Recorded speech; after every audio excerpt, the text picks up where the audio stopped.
Soufflez maintenant tout doucement, tout doucement, tout doucement, tout doucement, tout doucement. Soufflez, soufflez, soufflez, soufflez, soufflez, soufflez. Ça y est. Et là, vous avez une vague idée d'un accouchement.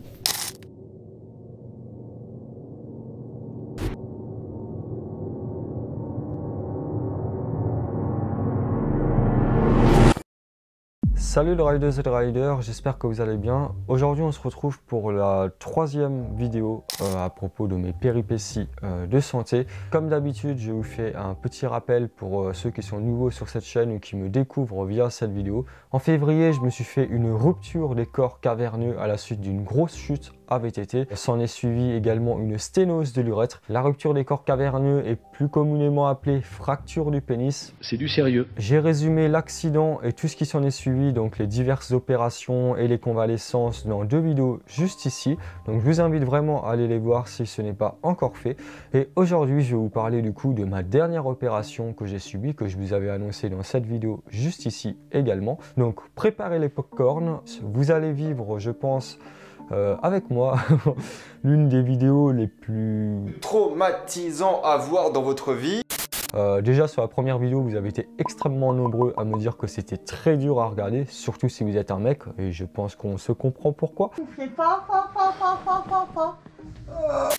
Cette vidéo, je pense qu'on va mettre un cran encore au-dessus.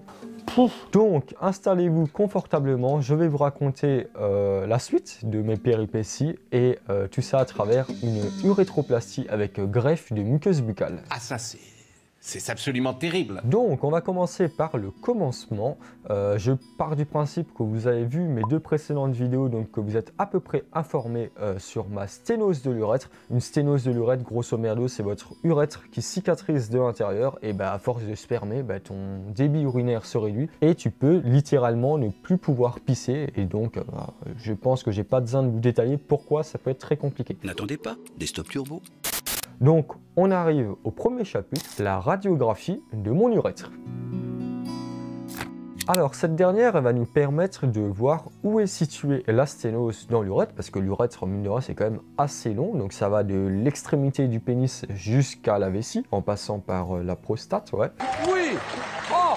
Le radiologue arrive, il prend une sonde urinaire qui te met dans ton pénis, afin d'injecter un liquide. Bon, déjà, si vous êtes un peu sensible, le fait de s'imaginer un truc qui rentre dedans, c'est déjà...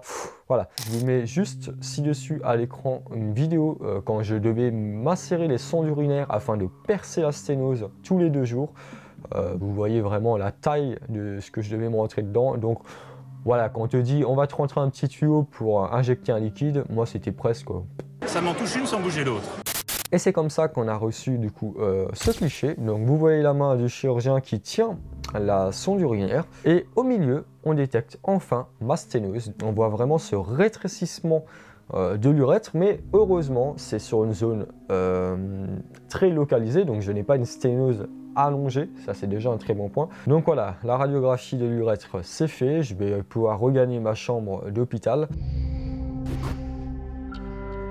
À ce moment-là, du coup, je vais devoir prendre 2 douches, puisque c'est quand même une opération chirurgicale, donc au niveau des règles d'hygiène, c'est très strict. Donc 2 douches entièrement recouvertes de bétadine, donc pour bien désinfecter de partout. Et je reprendrai donc une douche le lendemain matin, juste avant l'opération.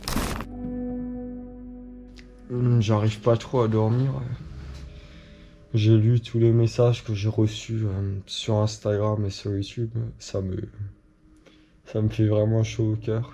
Je sais que derrière cette caméra, il y a potentiellement 320 000 personnes.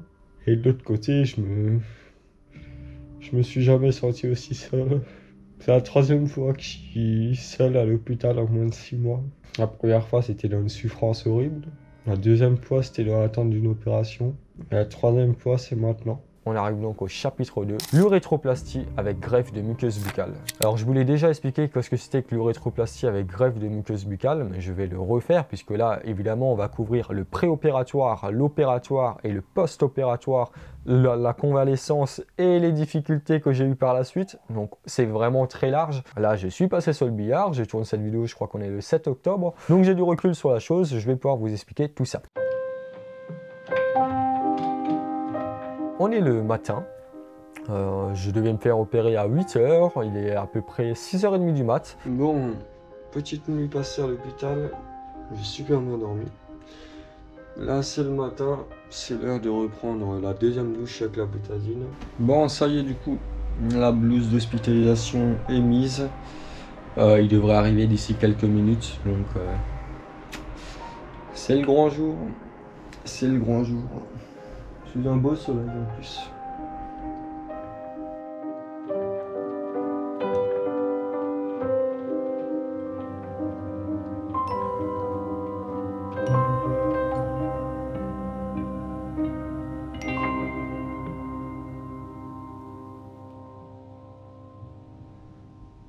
Bon,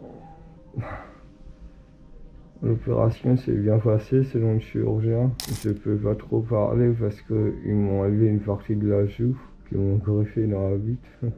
Là, ça me tire sur toute la base du périnée. En gros, c'est la partie entre les couilles et l'anus. Et ils m'ont ouvert ici pour accéder à l'urètre. Vous en doutez, j'ai pas encore pu voir les cicatrices que j'ai, mais je les sens en tout cas. Le figure est fait et maintenant ça va que être de la convalescence. Ça va que être de la convalescence.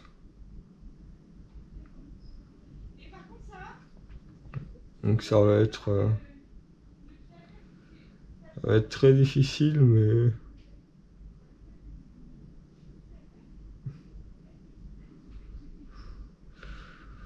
je reviendrai plus fort. Je reviendrai plus fort.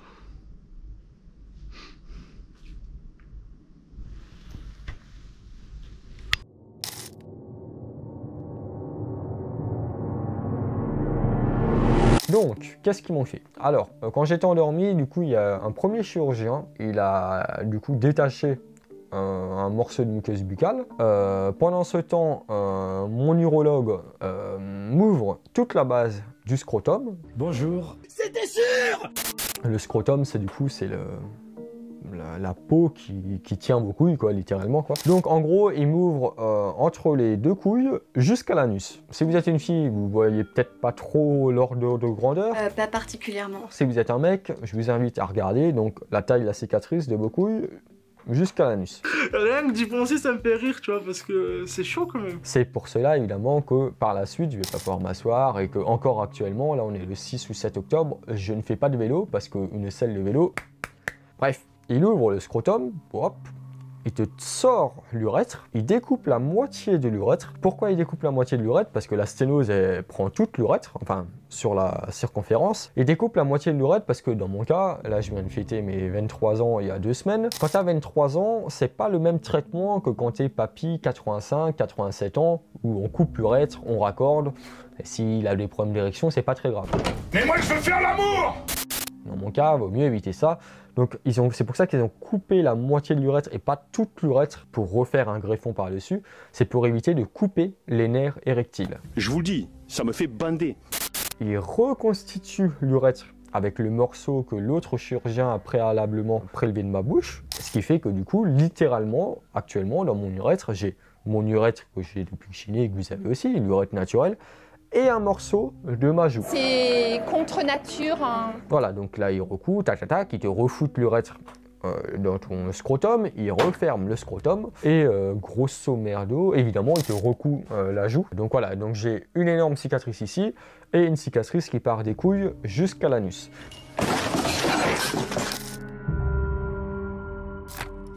Et à ce moment-là, ça va être un moment très très compliqué pour moi. Parce qu'en fait, je vais me retrouver donc avec la joue complètement engourdie, évidemment. Tu as été anesthésié et tu as une énorme cicatrice. J'arrive à peine à ouvrir la bouche. Donc ça, très compliqué. Et c'est surtout que je vais me voir complètement pâle, complètement réduit, on va dire, musculairement et tout. Tu as l'impression que tu es en train de crever, quoi. J'avais vraiment ce sentiment de faiblesse. Voilà, c'est le mot. Je me sentais faible, on va dire. Alors je vous rassure, je n'ai pas chopé la rage cette nuit, puisque je peux enfin me brosser les dents, puisque je peux marcher. Du coup j'ai un son urinaire qui sort directement de mon pénis et qui est relié à une poche à urine que vous voyez ici à ma jambe. Et là, c'est un son urinaire qui rentre dans ma tube. Cristalline de ses morts. Allez, si bon. 10 ml. Ensuite, ok. Ah, je suis pas bien. Bon, les bandes de bouche, c'est fait. Et ça va me permettre du coup d'arriver à un nouveau chapitre. Ça va être ce que je pourrais appeler la capacité d'adaptation de l'être humain.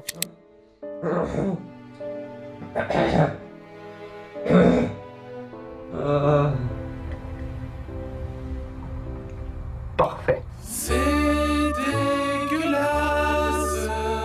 Là, je me suis fait opérer, je me retrouve avec une sonde urinaire à la jambe. Vous allez voir quand je vais rentrer chez moi, je vais vous l'expliquer après. Et donc, ma nouvelle routine, c'est que quand j'ai envie d'uriner, je prends cette poche urinaire, j'ouvre le petit loquet et j'urine comme ça. Ça peut paraître bizarre, c'est bizarre, hein, c'est pas naturel on va dire. J'en suis pas si sûr. Mais je me suis très vite adapté parce que tu sais que tu n'as pas le choix, tu sais que tu dois passer par là, tu sais que te plaindre ça ne servira à rien, tu vas en chier, ça va être dur, mais après ça c'est fini. Normalement j'espère. Hein, Encore une promesse non tenue. j'ai du mal à marcher évidemment, toute la base du scrotum est ouverte et j'ai encore le pansement dessus etc. On va dire que c'est assez dur à vivre, c'est pas la mort non plus mais assez dur à vivre. Bon, ça y est, on est vendredi après-midi. Je suis rentré à l'hôpital mardi à 16 h et j'ai eu l'autorisation de sortir. Du coup, là, je vais passer 8 semaines de convalescence.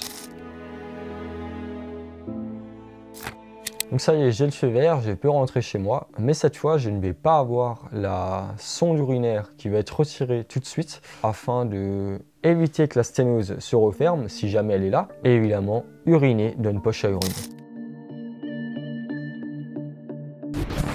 En 3 semaines, tu n'as plus d'envie d'uriner, c'est en fait tes urines s'écoulent en continu dans la poche à urine quoi. Ensuite on va avoir le fait de changer la poche à urine tous les 4 jours à peu près.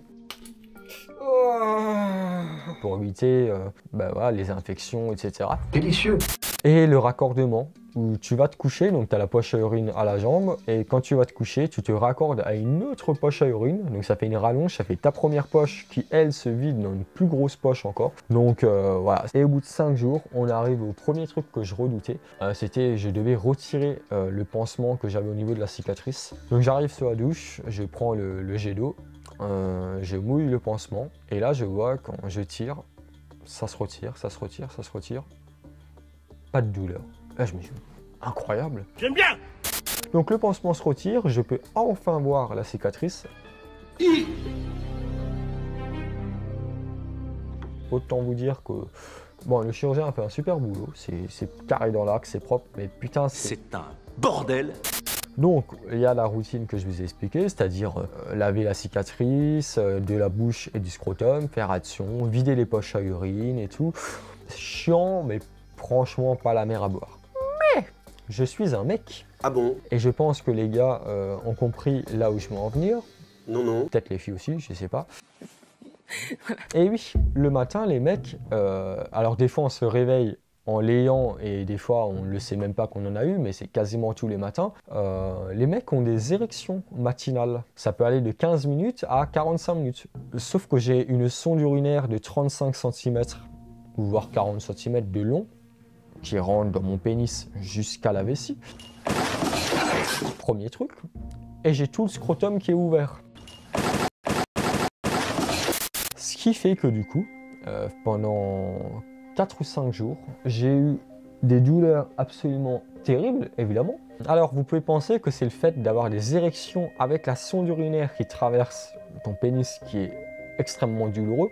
C'est pas agréable, mais c'est pas ça qui faisait mal. Bon, je perdais du sang tous les matins, évidemment.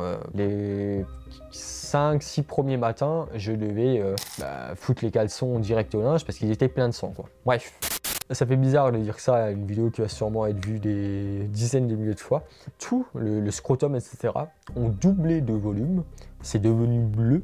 Tu te retrouves avec les couilles de Thanos. Tu viens de te faire opérer, tu te dis ça y est, c'est terminé et tout. Et là, tu regardes, mais quand je vous dis doubler de volume, le truc, tu te dis mais ça va. J'avais l'impression que la cicatrice allait être tellement sous contrainte que ça allait... Tu es démonétisé. Donc, couilles complètement bleues, les deux, et une douleur. Mais une douleur, je n'ai jamais vu ça. À cause de l'hématome, du gonflement, de tout ça, en fait, ça tirait sur la cicatrice, mais uniquement de 4h à 6h du matin. Ah, il est l'heure d'aller se faire enculer. Je me réveillais en hurlant, c'est-à-dire que je dormais et j'avais peur le lendemain de m'endormir parce que je savais que le matin, j'allais être réveillé par ça. Voilà, ça du coup, c'était pour l'aspect vraiment très dur de cette période qui a duré une petite semaine, mais qui a été horrible, évidemment. Jusqu'au jour où ma sonde urinaire s'est bouchée. Oh merde! Oh, c'est con ça! Évidemment, dès qu'il m'arrive un truc, c'est le dimanche ou c'est le vendredi soir, pire jour de la semaine pour aller à l'hôpital. Bref, je venais pas de me lever, mais je voyais qu'il n'y avait pas beaucoup d'urine dans la poche à urine. Je me dis, tiens, bizarre, peut-être que j'ai pas assez bu. Réaction logique, mais complètement conne. Je bois. Je me dis, putain, si avec ça, la poche se remplit pas, il y a un problème. Mais du coup, tout ce que j'ai bu, ça rentre dans ma vessie, mais ça peut pas être évacué parce qu'en fait, ma sonde urinaire était obstruée avec des morceaux, des cristaux d'urée, grosso merdo. Ça s'accumule, comme du calcaire si vous voulez, et après c'est bouché. Directement, dès que j'ai vu que ça coulait plus, j'appelle la clinique Saint-Odile à Haguenau. Je leur dis, écoutez, ça coule plus, il faut absolument faire quelque chose. Et à ce moment-là, donc je m'installe dans la chambre 207 comme d'habitude. Et à un moment, du coup, il y a une infirmière qui vient avec une grosse seringue. Je me dis, oula! Qu'est-ce que c'est que ce truc là? En fait, donc elle a détaché la sonde urinaire, branché la seringue, donc une seringue remplie d'eau, je sais pas quoi. Et elle a essayé de pousser dessus pour sortir le bouchon, comme si vous soufflez dans... Heureusement, je dis bien heureusement, ça n'a pas marché parce que j'imagine le bouchon qui saute d'un coup. Qu'est-ce qu'ils font? Ils vont faire du coup une échographie de la vessie pour voir à combien de pourcents elle est remplie. Si je dis pas de conneries, elle était remplie à 60%, ce qui fait 300 ml. Donc voilà, on va dire pas le feu au lac, mais il faut trouver une solution. Finalement, il reçoit le feu vert de l'urologue. On va te retirer la sonde urinaire. Et évidemment, je préfère préciser parce que malheureusement sur internet, on a souvent vite tendance à s'offusquer. J'avais l'accord de l'aide-soignante ou même l'accord de l'urologue quand après je vous filmerai la fibroscopie. Fin de la parenthèse. Je vous laisse la séquence complète du retrait de ma sonde urinaire. Vous voyez, d'emblée, il a vidé. Moi, je vérifie juste que c'est pas plus. C'est pas plus. Donc là, il n'y a plus le ballon qui retient la sonde. Donc à tout moment, elle peut partir toute seule. Ok. Voilà. La seule chose que vous ayez à faire maintenant... Relâcher. Ouais, c'est vraiment se relâcher. Ouais, Pour se relâcher, c'est simple, c'est souffler le maximum, pas forcément fort, mais le plus longtemps possible. Ok. Voilà. Psychologiquement, je m'étais préparé à Ouais. subir ça mardi. Ouais. Bah, c'est bien, comme ça c'est déjà fait. Hein. Et Bon. quand vous y êtes, moi j'y serai. Ok, j'essaye de me... Ouais. On y va tout doucement s'il faut. Hein. Je bloque, Et vous, mais je me synchronise sur ce que vous me dites ou... on peut le faire ensemble, on peut souffler ensemble hein, si ça vous... Ouais, je pense que c'est mieux si vous me On dites fait genre ça comme ça? inspirer, Allez. bloquer... et- Allez, on inspire. On bloque.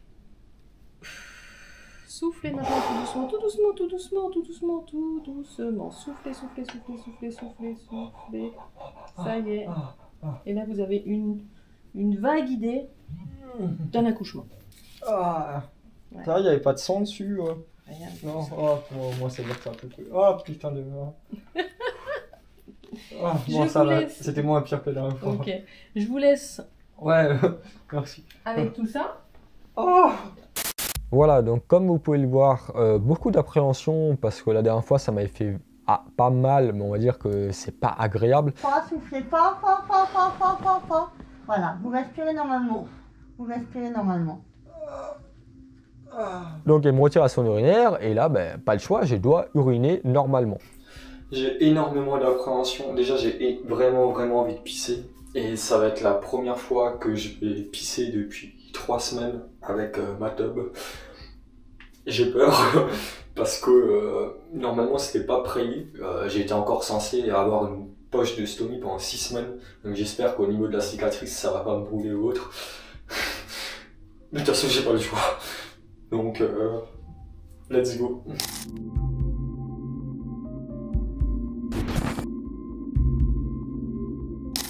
Ah.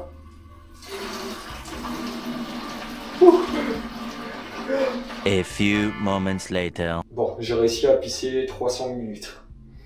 Je sais pas ce que ça vaut. J'ai pas de douleur. Ça brûle pas.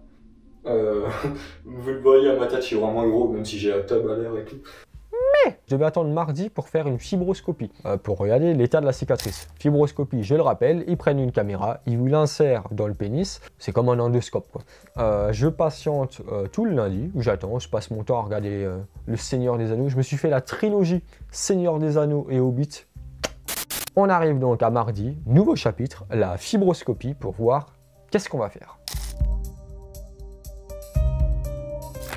Du coup, beaucoup de stress. Pas de stress que ça va me faire mal, mais beaucoup de stress de me dire putain, tout se joue maintenant. Tout se joue maintenant. Croise les doigts, croise les doigts. On voit bien à quel point c'est beaucoup plus large.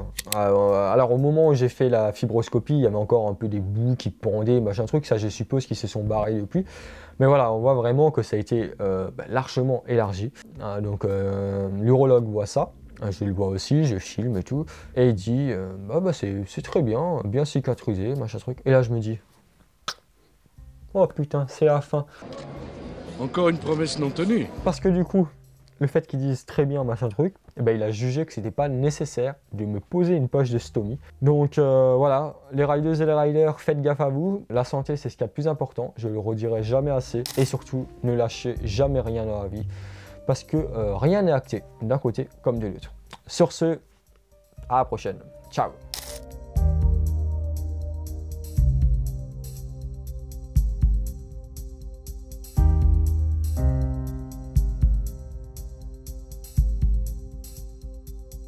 Quelle indignité.